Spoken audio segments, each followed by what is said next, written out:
આજની સ્વાર્થી દુનિયામાં પણ બનાસકાંઠાની ધરતી પર માનવતા અને ગૌભક્તિ કેટલી જીવંત છે તેનો એક આંખમાં આંસુ લાવી દે તેવો હૃદયસ્પર્શી કિસ્સો સામે આવ્યો છે। ધાનેરા તાલુકાના એક ઉદાર દિલના ખેડૂતે શહેરોમાં ગાયોની દયનીય સ્થિતિ જોઈને પોતાની મહેનતનો આખે આખો લીલોછમ પાક ગૌમાતાના ચરણોમાં અર્પણ કરી દીધો છે।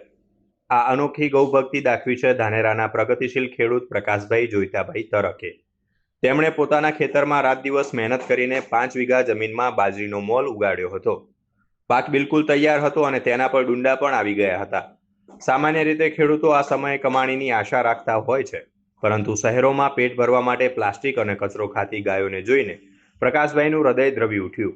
તેમણે આર્થિક નફા નુકસાનનો સહેજ પણ વિચાર કર્યા વગર પોતાના 5 વીઘાનો ઊભો પાક ગાયોને ચરવા માટે ખુલ્લો મૂકી દીધો। નામ તરક પ્રકાશભાઈ જોઈતાભાઈ બુજરાભાઈ, રહેવાસી ધાનેરા।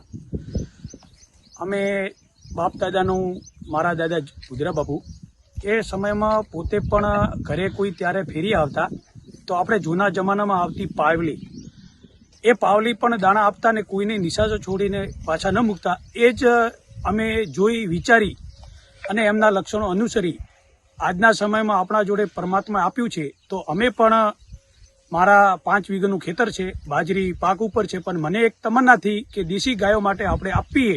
અને આજના જમાનામાં દેશી ગાયો ખૂબ એમના ગૌચરો પણ ભગાઈ ગયા અને ગૌચરોના અભાવના કારણે મને વિચાર આવી અને મેં ગાયો માટે અર્પણ કર્યું છે કે આ પાક આપણે ગાયોને ચરાવવો છે, તો દોડા સમાને 5 વીઘા જમીનમાં મેં ગાયોને આપી દીધું છે।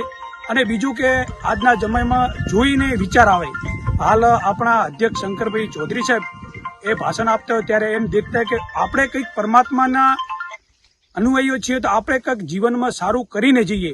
એ લક્ષણને જોતા પણ મને વિચાર આવ્યો અને આ જોઈ અને મેં ગાયો ચરાવવાનું નક્કી કર્યું છે। અસ્તુ ભારત માતા કી જય।